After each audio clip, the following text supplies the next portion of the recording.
Aljen, Oo. yung sa ka-device nimo. Oo. Sorry kadayo sa delay. Mag-start na ka na.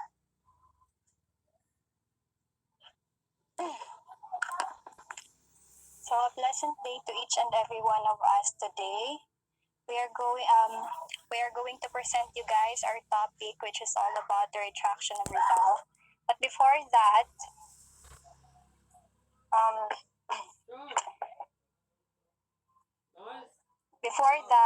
the following names are the group 3 members, namely Algin M. Aghop, Donna Rose B. Hortensio, Jasmine Vesto Balaod Borja Moralde, Jenny Claire Morelio, o si Jonalyn Milian. Kaso, ni-drop out na daw siya naman wala na mo gi-include. So these are the table of contents. Part 1 is all about the retraction of Rizal. Part 2 is the reasons for retraction. Part 3 is all about major arguments of retraction. And Part 4 is all about the cases against the retraction.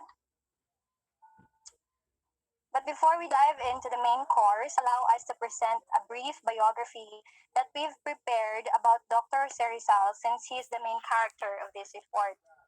So, Dr. Rizal was a Filipino nationalist and is one of the most revered figures in Philippine history. He was a multifaceted intellectual and a political activist, known for his political writings that inspired the Philippine Revolution and ultimately led to his execution by the Spanish colonizers. He is considered the national hero of the Philippines.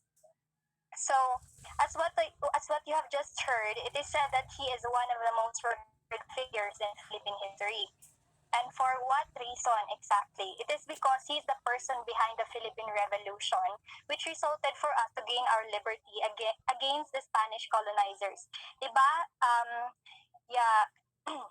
Na-colonize ito ng mga Spanish for 300 years plus. Waka dumdum una exact, pero 300 plus.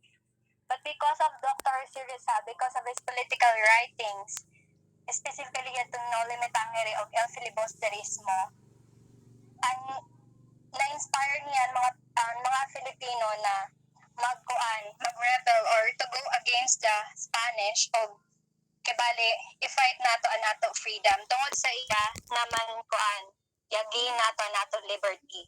Naman obtain niya ang title na national hero because he's the person, or he's the mastermind behind the Philippine Revolution. So he was born on June 19, 1861 in Calamba. His full name is Jose Protasio Rizal Mercado y Alonzo Rialonda, and his other names is Pepe or Jose. His parents ay si Francisco Rizal Mercado, his father, and Teodora Alonso Rialonda, his mother. His alma mater is in Ateneo Municipal de Manila, Universidad Central de Madrid, and University of Santo Tomas. His spouse is si Josephine Bracken. They were married in 1896. Two of his notable works are No Limitangere and El Filibusterismo. He died on December 30, 1896 at the age of 35 in Bagong Bayan, Manila, and his cause of death is execution by firing squad of the Spaniards. So we are all familiar with this already, kay ever since we are young, giklase na sa inis ato na gipusil siya sa likod daw. Pero here's a gossip na ako i-share sa iyo. According to some people daw na naka-witness, wala gayo daw si Rizal gipatay adto na time. Basta, long story, ayo da kan. Because he was a brilliant man. He knows different languages. Ang laong sa ubang textbook 30 plus daw. He was an eye doctor ng mga family of royalties na manwara siya gipatay. But anyways, dili sure yon. So next is the part 1 of our report, retraction of Rizal.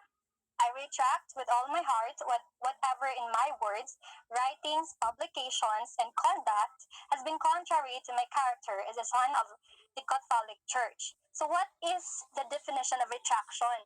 And Pasabot ng retraction is iya gi-withdraw or iya gibawi ang iya statement sa isa ka butang. Ug ang lang ang iya mention nga is, I retract with all my heart whatever in my words, writing, publications, and conduct has been contrary to my character. So, iya gi-withdraw kibali itong mga statement na iya gi panglaong kibali kon sagod siya daw nan batanon pa siya kuan siya unbeliever o kibali daghani bitaw iya gipansulti na mga butang with regards sa kuan Catholic Church, with regards sa faith ba, pero iya gibawi yaton during his last hour na daw gibawi niya yato tapos ga-turn back siya sa faith, gabalik siya kan God. Gets niyo? Eda. Amo yun to, retraction of Rizal. Several historians report that Rizal retracted his anti-Catholic ideas yadto, through a document. For decades, the authenticity of Rizal's retraction documents have raised issues, skepticism, and heated debates among those who seek to know the truth regarding this controversy. So, si Rizal daw, yaton iya retraction gani na koan, or yaton iya withdrawal na iya gihimo, nakakos yato ng heated debates among those who seek to know the truth regarding this controversy. Kay dili sila katuoy ba kibali skeptical sila sa yadto na retraction kunuhay kay basin daw dili legit, basin daw dili gikan kang Rizal kay daghani sa good bagan siguro ay gihinang na mga anti-Catholic na mga kuan na mga statement or mga ideas naman yakakos yato ng issues, skepticism ug heated debates. Ilagi debatihan ba kung legit ba yato, kung authentic ba, kung gikan ba ka Rizal or kung scam dito or nga na, something like that. However, the lack of evidence and different statements by significant people involved have only contributed to the complications and uncertainty which envelop this fiery argument. So, amo nito. Amo nito ang definition and retraction of reversion.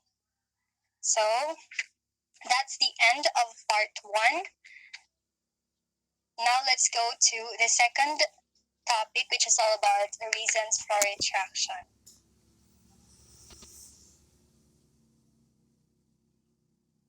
Hello, classmates. Good morning. Good morning. Good morning, everyone. I'm Jenny Claire. I'm Jenny Claire Morelio. I'm going to continue discussing our report. So, reasons for retraction. The introduction of Hazel, 1965, conveys on how unfortunate it is that some people speak and write about the retraction without really knowing what Rizal did or did not retract. Not sufficient attention has given to the mature, white, uniform, and systematic religious thought of Dr. Rizal. Only with this has been done first can one evaluate the meaningfulness of the retraction. For some people, to retract would mean little, for they have so little to retract. He expounds the four common attitudes toward the retraction and its bearing on the life and character of Dr. Jose Rizal. So itong si Hazel, siya ay isang Presbyterian ministro.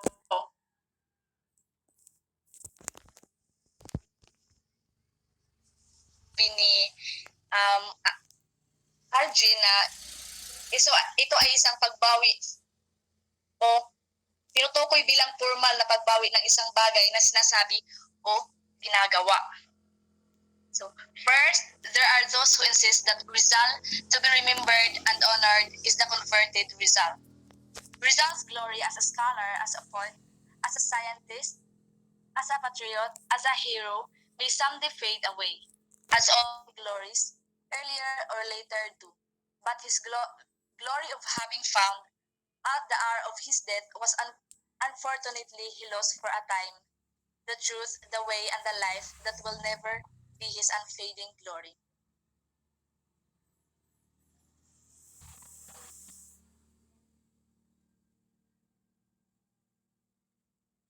This same sentiment is echoed in the statement by the Catholic Welfare Organization in 1956 and signed by the Archbishop with regard to the Noli and the Fili.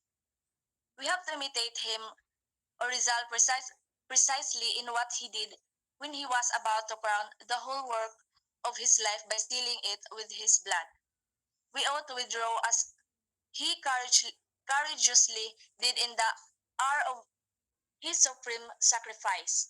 Whatever in his works, writings, publications, and conduct had been contrary to his status as a son of the Catholic Church. Second, there are those who have argued that Rizal throughout his mature life was a free thinker and unbeliever. Thus the retraction is of necessity a lie. This is the extreme opposite of the Roman Catholic position. My previous writing has tried to demonstrate that the major premise on which this thesis is based is not true. Next. Third, a third implied view may be summarized as follows. The result that matters is the pre-retraction result. Therefore, one can ignore the retraction. The fundamental assumption here is held by many students and admirers of Rizal, but that conclusions does not necessarily follow. This brings thus to the fourth possible attitude toward the retraction. Last, scholarly investigation of all phase of Rizal's life and thought is desirable. In the interest of truth, the truth to which Rizal gave such passionate devotion, we have every right and also an obligation to seek to know the facts. That's all.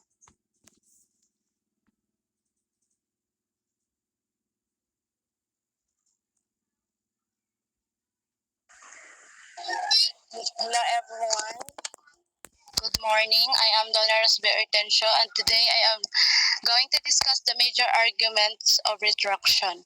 So Hazel 1965 argued that if scholarly research continues, fancy may yet become acknowledged fact. Before we proceed further, it would be well to say something about bibliography and method.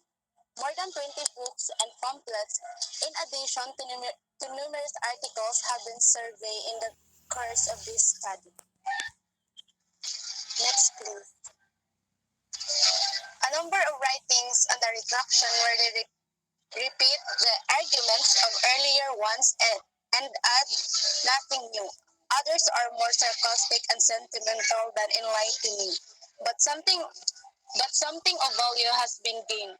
From almost all of them, the literature belongs to Hazel 1965 refers to the writings of Father Cabana on 1952 on general categories.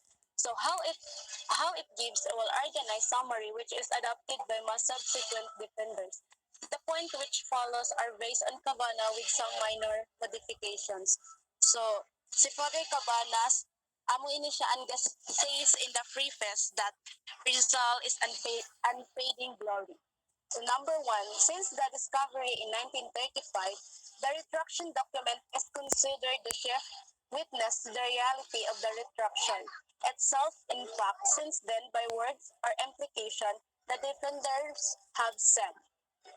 Number Number two, the burdens of proof now rest with those on the testimony of the present time of the question, the retraction, even of eyewitnesses and other qualified witnesses, thus closely associated with the events such as the head of the Jesuit order, the archbishop, etc. So number three, acts of faith, hope, and charity reportedly recited and signed by Dr. Jose Rizal as attested by witnesses, and a signed prayer book. This is very strong testimony, if true. For Rizal was giving assent to Roman Catholic, reaching not in a general way as in the case of the retraction statement, but specifically to a number of beliefs which he had previously repudiated. According to the testimony of Father Valquer, following the signing of the retraction, a prayer book was offered to Rizal. He took the prayer book, read slowly those acts, accepted them, and took the praying and saying credo. I believe. He signed the acts with his name in the book itself. What was it result signed? It is worth quoting in detail the act of faith. That's all.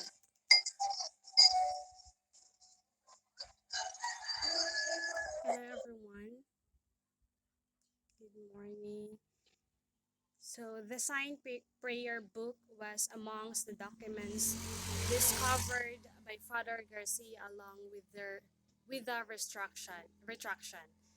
I believe in God the Father, I believe in God the Son, and I believe the God, the glow, the Holy Ghost, three distinct person and only one through God.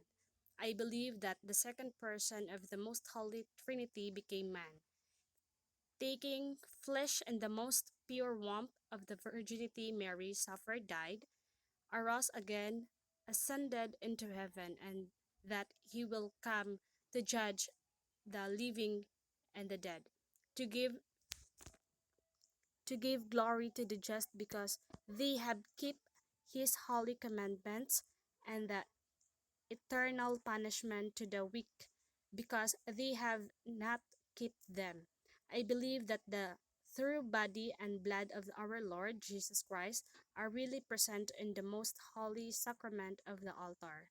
Next, please. I believe that the blessed and ever Virgin Mary, Mother of God, was in the first moment of her natural life conceived without the stain of original sin. I believe that the Roman Pontiff, Vicar of Jesus Christ, visible head of the Church, is the pastor and the teacher of all the Christians, that he is infallible when he teaches doctrines of faith and morals to be observed by the universal church, and that his definitions are in themselves binding and imitable. And I believe all that the Holy Roman Catholic and Apostolic Church believe and teaches, since God, who can neither deceive nor be deceived, has so revealed, and in this faith I wish to live and die. Number 4, acts of piety performed by Rizal during his last hours as testified to be witnessed. Number 5, his Roman Catholic marriage to Josephine Bracken as alleged to be witnessed. There could be no marriage without a retraction. These arguments are impressive. Many think of them as kavana, thus as irrefutable facts, but to call them facts is to produce the case of misuse the world. That a retraction document was discovered in 1935 is probably a fact, but it is document actually prepared and signed by Rizal is the question and at the issue.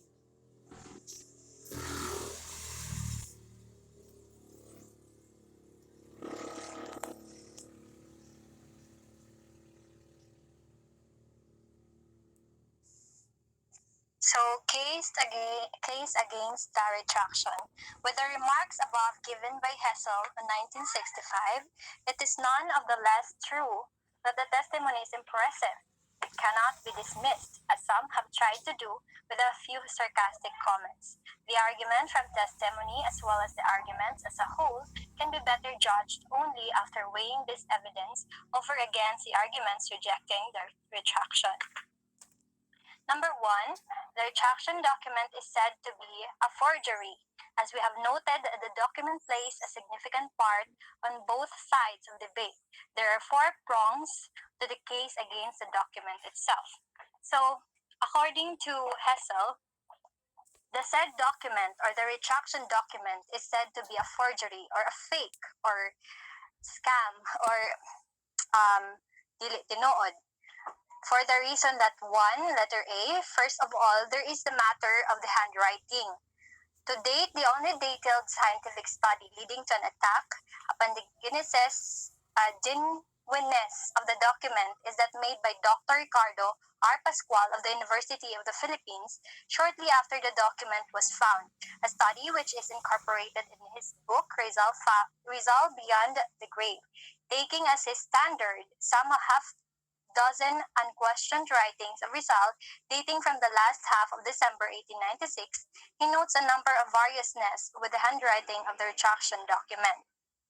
So from the handwriting pa lamang daan, yakuan na sila, gaduda na sila na dili gayud legit, yadton retraction or dili siya authentic tungod kay um, may mga prongs sa iya handwriting. The following being the most significant ones according to the present lecturer. 1. The slant of the letters in the standard writings gives averages several points higher than the average yielded by the retraction document. So, ang pinakauna na issue is ang slant daw ng letters. Sa ikaduha, there is significant variousness in the way individual letters are formed. Katulo, with reference to the signature, Pascual notes no less than 7 differences. May 7 daw ka differences yadton signature kuan nga to sa retraction. One of the most significant being indications of stops, which, says the critic, are most naturally explained by the fact that a forger might stop at certain points to determine what form to make next. So, ang kuan daw, isa sa mga obvious na mga ano pa yun? Basihanan na fake yadton kuan signature kay may mga stops daw sa yadton signature kay bali kintahay ang iya signature maghunong na ay tapos tan-aw na sab unay next na kuan next na isuwat na sab sa signature kay bali iya i-determine ba kung unay next na ikuan na sab amo ito na notice nila iton mga stops. And ika-upat is there are marked similarities in several respects between the body of the retraction and the writing of all three signers. Letter B. A second prong directed against the authenticity of the document itself is based on the principle of textual criticism.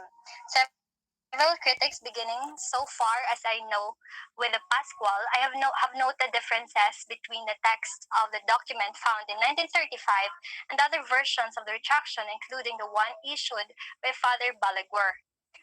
C. A third argument against the genuineness of the retraction document, which also applies to the retraction itself, is that its content is in part strangely worded. In the Catholic religion, I wish to live and die, yet there was a little time to live, and also Rizal's claim that his retraction was spontaneous. So, amid to. Third argument.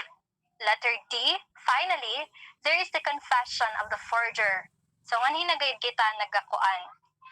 Only Runes has this story. He and his co-author report an interview with a certain Antonio K. Abad, who tells how on August 13, 1901, at a party at his ancestral home in San Isidro, Nueva Ecija, when Abad was 15, a certain Roman Roque told how he was employed by the friars earlier that same year to make several copies of retraction document. This same Roque had been previously employed by Colonel Funston to forge the signature of the Revolutionary General Lacuna on the documents which led to the capture of Aguinaldo. So, amayan, daghani mga obvious reasons daw na basihanan nila na dili authentic yadton ko ani Rizal. Number 1, gani ato ni handwriting and slants dili tama. Tapos yadtong signature daghani mga stops. Ug yadi pagayod confession na yadton ga forge.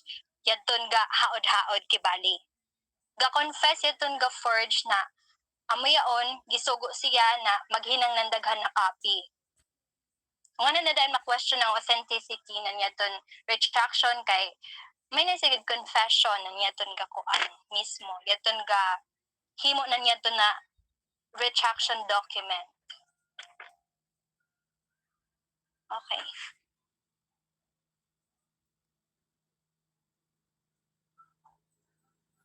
Jasmine. On the basis of the above arguments, taken as a whole, it would seem that there is a reasonable ground to at least question the retraction document. Number two, the second main line of argument against the retraction is the claim that offer acts and facts do not fit well with the story of retraction, those most often referred to by writers beginning with Hermenegildo Cruz in 1912 are as follows. Letter, uh,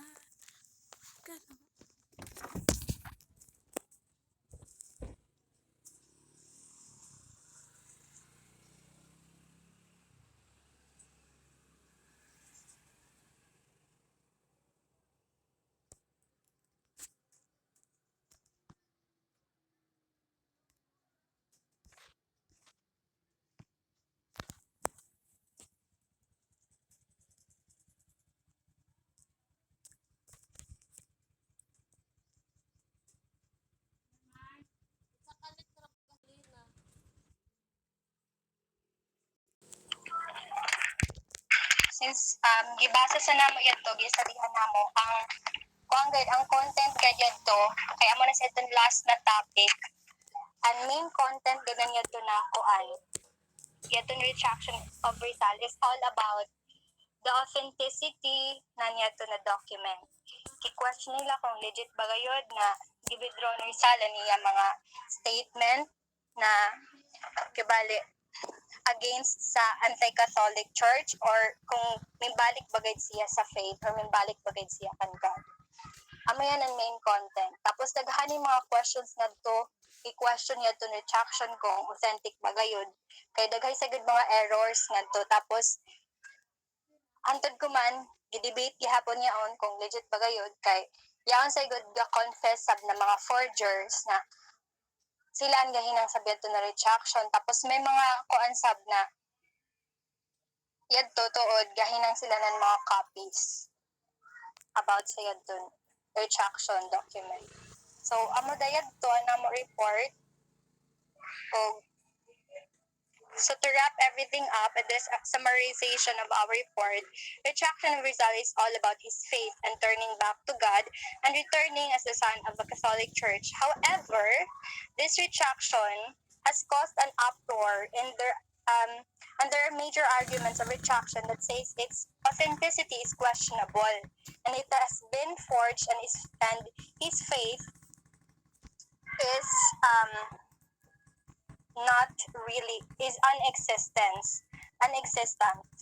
There were also evidence shown, like from his handwritings and the dates, conflicts from the so-called retraction letter, and also there were major arguments of retraction that even included his professors. However, there are also fragments of evidences that shows that Rizal's retraction, the so-called retraction of Rizal, is legit.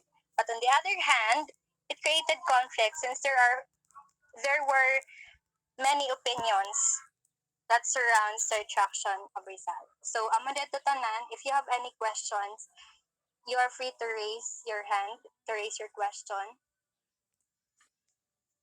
That's all there is to it.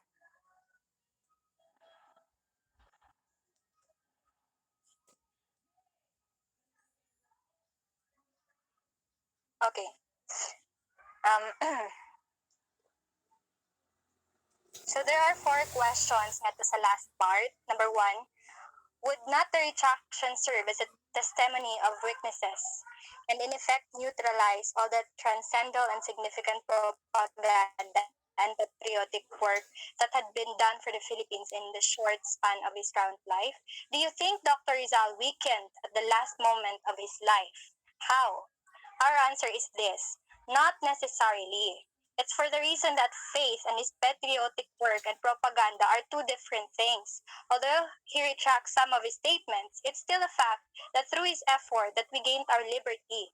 In other words, it's injustice for us to declare that he turned a weakling just because he chose to retract his statement of being an unbeliever and returning to faith. 2. Do you believe that do you believe that he signed a retraction of his religious errors? Why? Our answer is this: no, because there was no documents that proved these accusations. There was not any retraction recorded on our topic. Though his name is mentioned, we did not see any relevant documents that proved this matter. With all his determination after writing such exclusive novels as Noli Me Tangere and El Filibusterismo, after exposing the immoral practice and questionable lives, and so on, um, after exposing the immoral practices and questionable lives of some of priests of the Philippines, after declaring himself a free thinker, what possible reasons Dr. Rizal turned about in the last 24 hours of his life and become a Catholic Church? Um,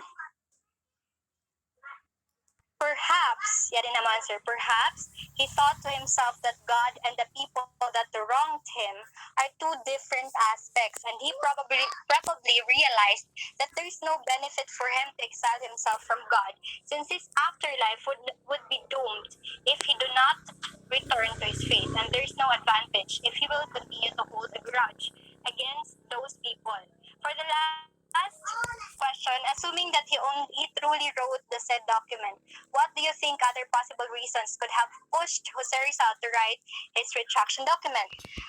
Probably to encourage people that the worldly glory is not as important as gaining faith, as all of these things are fleeting and it will not matter. It will not matter after a person dies. So that's all, everyone. Thank you for listening in our report. I hope that may yun na-learn, maski medyo gubo tayo ng report. And thank you for bearing with us. Thank you for sparing your time. God bless everyone. And thank you.